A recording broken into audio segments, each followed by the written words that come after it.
بسم الله الرحمن الرحيم نحمده ونصلي على رسوله الكريم أما بعد.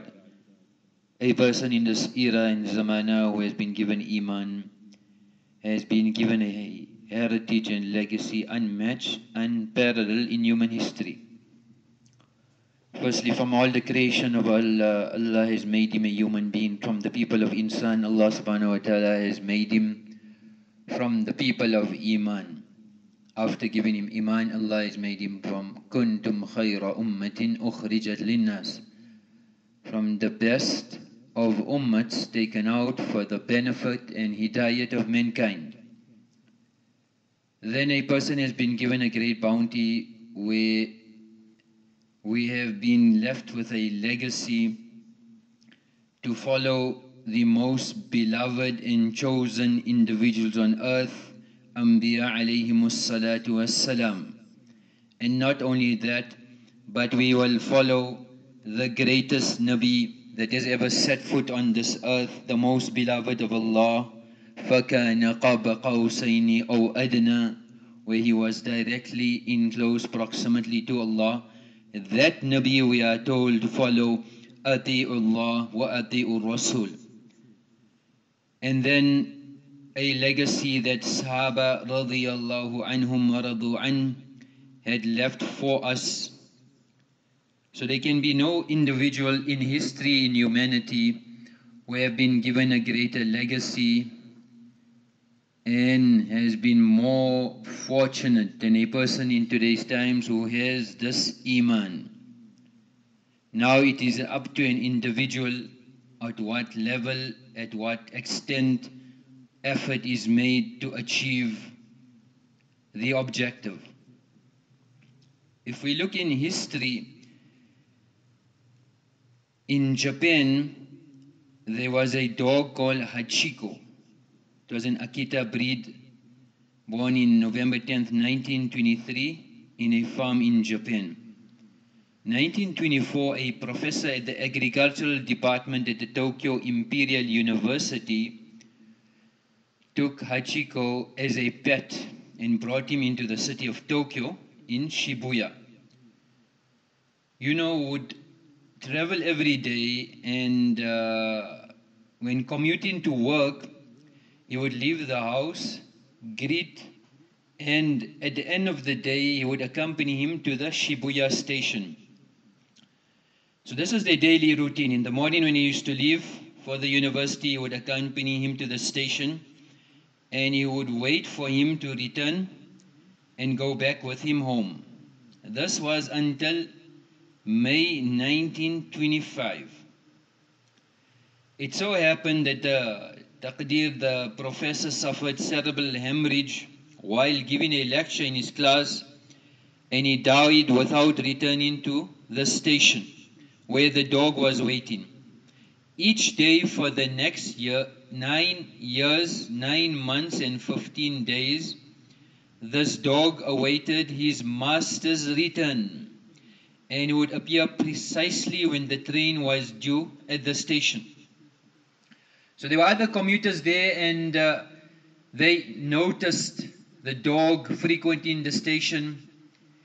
And initially people did not put two and two together until people realized what had happened, and they started bringing food and treats for the dog. One of students, he saw the dog at the station and followed him home, and he learned the history of the dog, and then he published articles with regards to his solidarity and his allegiance to his master. When the people of Japan read this, they were impressed of the spirit of loyalty, what the dog had displayed to his master. Whether it was teachers, parents, he became an example and a legend throughout the country. And he became a national symbol of loyalty. And in Japan, where they have emperors and royalty, this was something which was very revered in those days. And it happened that the dog died. It was buried in Tokyo beside his master. So this was an ordinary dog that was obedient and showed allegiance to makhluk, another creation that had flaws and had not done much for him. But because of his sacrifice, even in April 1934, a bronze statue was made. And every year on March the 8th, in devotion and honor of this dog, a ceremony of remembrance is held in Tokyo Shibuya Railroad Station. Then in 1994, a broadcasting company tried to collect all the recordings of the dog, and an advertising campaign was launched in 1994, 59 years after his death, where millions of people wanted to listen to the bark of the dog. Then when the new minibus, commuter bus routes were started, it was named after him. It was called the Hatchiko bus. Then many books were written, movies were made.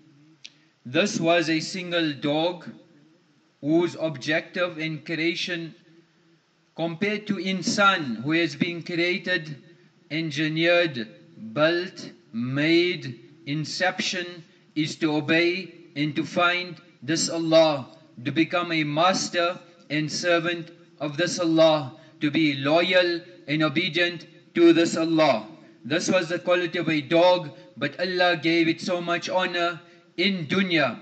Can we imagine if a person who is insan and fulfills his criteria and objective, how much honor Allah will give him in dunya and in akhirah?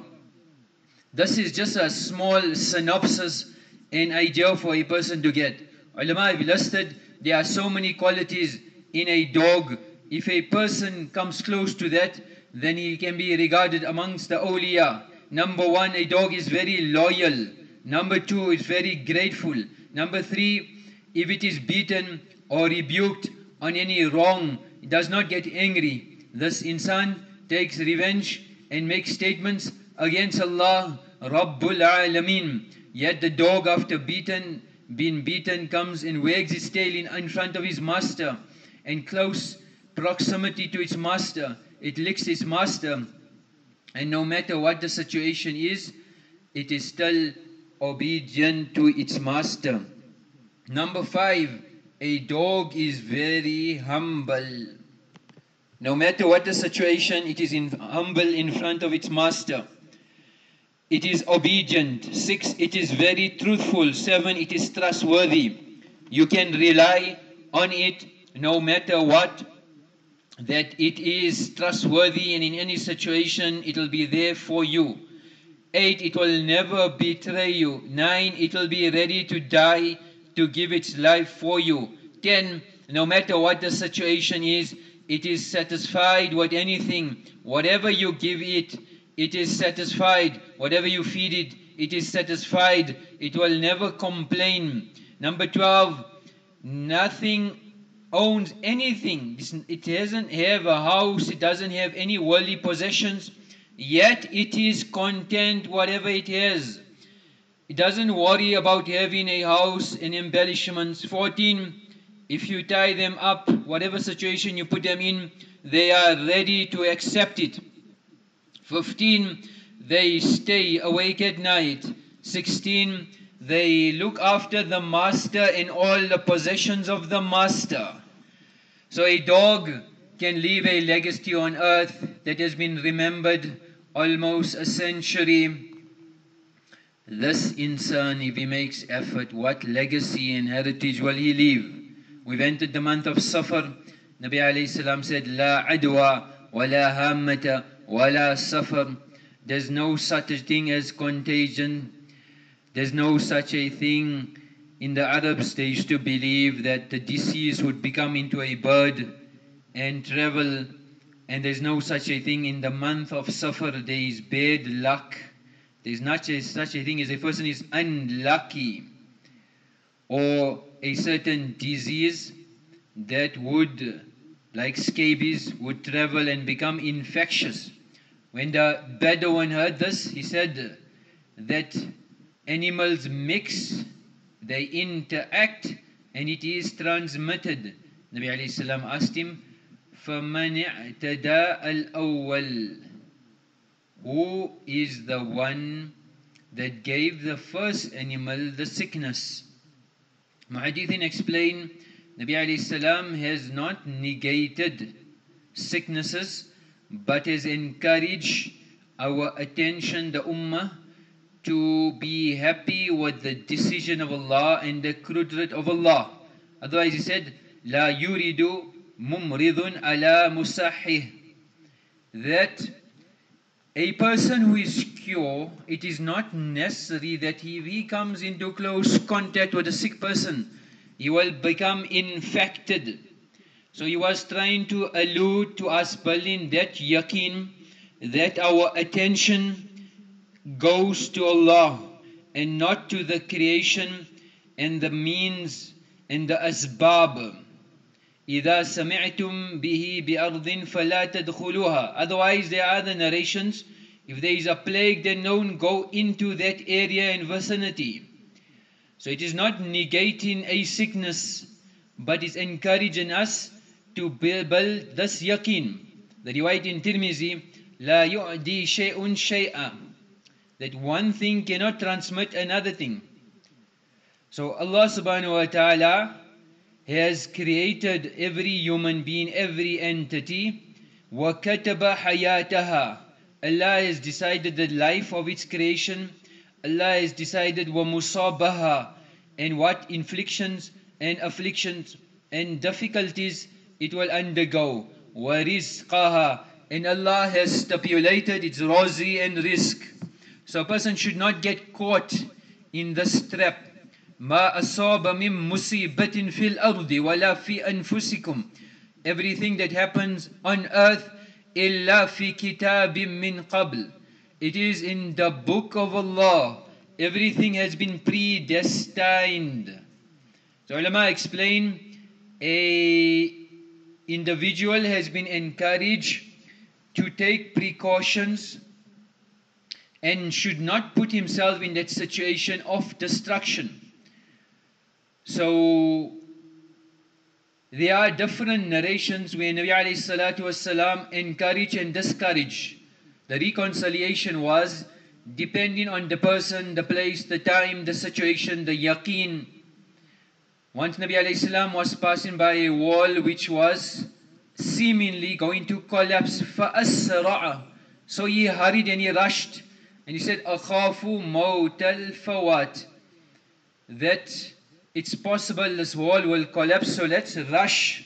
So utilizing asbab according to the need and the time, and according to a person's tawakkul will vary. So it's not necessary. Otherwise Nabi alayhi salam took the hand of a person who was a leper, and he sat with him and ate. Kul, take the name of Allah. So it's a balance. Deen is moderation. So we need to analyze the current situation globally now and see, engage, and there's no one set formula or solution. But what one golden rule is, that never ever should a believer, no matter what the situation is, compromise on deen. If we look at the incidents, Hazrat Khalid bin Walid ate poison, it never harmed him. Sa'd ibn Abi Waqas walked and crossed over water. Umar radiallahu anhu commanded Tamim Dari to go and return the fire, the volcanic eruption, to return the fire back to its position where it started from. So each person needs to build that yaqeen, but never compromise on his deen. So if a person had this yaqeen, Fudail bin Iyaz rahmatullahi say, لو علم الله منك, if Allah had known And if this insan had known the power of cleansing in his heart of the creation and connecting it to Allah, لَأَعْطَاكَ كُلَّ مَا تُرِيد, Allah would have given you whatever you desired. Ibrahim alayhi salatu wasalam, when he was thrown in the fire, Jibreel alayhi salam came. أَلَكَ الْحَاجَةِ, oh Ibrahim, any need? أَمَّا إِلَيْكَ فَلَا, no need, Jibreel. My need is what Allah. You are also creation. If you've been sent by Allah, no problem. But you've come on your own accord, then I have no need. So let me explain, with regards to good actions, we need Allah. And with regards to bad actions, we need to turn to Allah and turn to Amal. وَمَن نَصْرُ إِلَّا مِنْ عِنْدِ اللَّهِ. Any good, any conquest comes from Allah. مَا أَصَابَكَ مِنْ حَسَنَةٍ فَمِنَ اللَّهِ وَمَا بِكُم مِّن نِعْمَةٍ فَمِنَ اللَّهِ. So any good deeds that we do, it is tawfiq from Allah. Any bounty that we have, it is from Allah. Don't abuse the bounties of Allah by showing accolades on platforms on earth that you are the one that have the achievements and you are entitled to those bounties and you've engineered it and you are the one behind it. No. Let us avoid these platforms of boasting and rather connect to Allah and protect ourselves from pride and boasting. And the second one is evil consequences. وَمَا أَصَابَكَ مِنْ سَيِّئَةٍ فَمِنْ نَفْسِكَ. When evil happens, it's from yourself. So when a person conditions and halat come, a person looks at the amal and turn to Allah. Allahumma la tayra illa tayruk, la khayra illa khayruk. This was the words of Ibn Abbas radiyallahu anhuma when he used to hear a crow crowing. That there's no such a thing as bad luck. He's an unlucky person. A cat crossed in front of you, so what? What if a tiger had to cross into you? What's going to happen? You walked under a ladder, so what? What if you walked under 7 ladders? So there's no such a thing. There's no such a word in the believer's vocabulary as luckily. Malayasundai got upset with a person. He said it is Taqdeer. There's no such a word as luck or unlucky. And when conditions come, we have been encouraged. When there is an eclipse, we are told to rush towards Amal. When there was a severe wind, تَغَيَّرَ وَجْهُهُ, the face of Nabi alayhi salam changed. And he rushed towards good deeds and he rushed towards Amal. Likewise, Umar said, if Allah has blessed a person in a certain avenue, فَلَا يَتَغَيَّرْ عَنْهُ, this road of sustenance, sometimes we look for other greener pastures and we put ourselves into bigger problems because the other side of the grass is very dry. Aisha radiallahu anha, إِذَا كَانَ لِأَحَدِكُمْ رِزْقٌ فِي شَيْءٍ, if Allah has opened a door for risk for you, don't leave it. Don't change it. Until Allah decides otherwise, don't jump. Be satisfied and concentrate on that. As for bad luck with regards to a time or place, the month of Safar, then that is incorrect. Ulama have explained, if there is bad luck, it is in disobeying Allah. And Ibn Masud used to say that bad luck is in your tongue, because if it is used in the wrong way, then utilize your tongue properly. There is nothing more that needs to be put in prison than the tongue. And sadaqah will remove the siyah. A person of dying bad death, bakiru bis sadaqah, because calamities do not cross sadaqah. For every day there is a misfortune. فَادْفَعُوا نَحْسَ ذَلِكَ الْيَوْمِ بِالصَّدَقَةِ, give sadaqah to remove those misfortunes. إِنَّ الْبَلَى وَالدُّعَاء يَلْتَقِيَانِ بَيْنَ السَّمَاءِ وَالْأَرْضِ, that dua and calamity cross paths in the heavens and they will vie with each other. Dua is going to block the calamity. So a person should give sadaqah. Ibn Abbas used to say, يَمْحُ بِالدُّعَى مَا شَاءَ مِنَ الْقَدَرِ. You can change the calamities and the destruction that's en route by dua. إِذَا دَفَعَ الْقَدْرِ فَهُوَ مِنَ الْقَدْرِ. And when this taqdeer, dua changes your taqdeer, it is part of your taqdeer. Umar when asked, أَفِرَارٌ مِنْ قَدَرِ اللَّهِ, when he left, Abu Ubaidah asked, are you running away and departing from the taqdeer? He said, نَفِرُّ مِنْ قَدَرِ اللَّهِ إِلَىٰ قَدَرِ اللَّهِ. We're moving from taqdeer to taqdeer, means that is part of taqdeer. So ulama who have been very particular about these aspects. One misfortune is guna, second misfortune is bad company. وَهُمْ أَذَرُّ مِنْ شَيَاطِينِ الْجِنِّ, worse than shaitans. And the third misfortune is where it is associated to a place.